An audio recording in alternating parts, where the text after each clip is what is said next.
Club from Guluma Comprehensive School.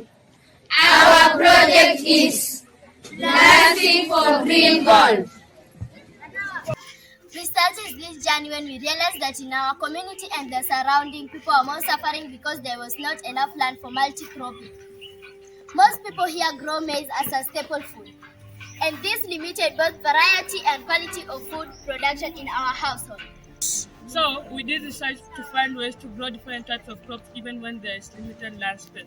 Through this research, we learned innovation like sack gardening, growing crops in bags and containers, which allow farmers to grow different types of crops even when there is limited in small spaces, increasing food production and improving nutrition. We then discovered that we can plant more crops by reusing plastic waste as plastic bags. We collected plastic waste from our school and community.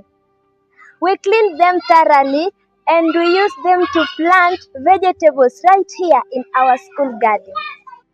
The results are amazing. We were able to grow a variety of vegetables like sukuma wiki, spring onions, spinach, black nightshades, and peppers in the plastic planting bags. Not only did this to increase the food that we could grow, but it also helped us to manage plastic waste that it could end up polluting our environment. With this success, we went back in our community and trained our neighbors on how to collect and reuse waste plastics to create our kitchen gardens at home.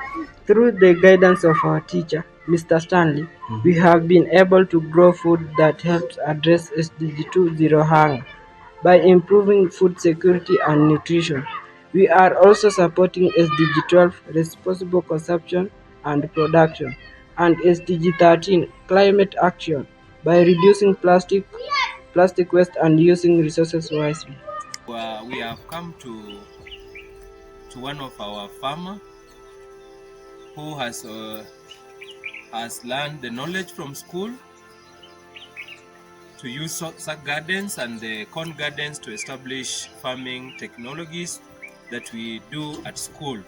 Nilikuta such a garden iko kwa shule yetu ya karibu na ikanivutia, nikaenda kwa shule nikaongea na mwalimu ambaye anahusika, nikamuuliza hii garden naweza kuipeleka kwa bomba.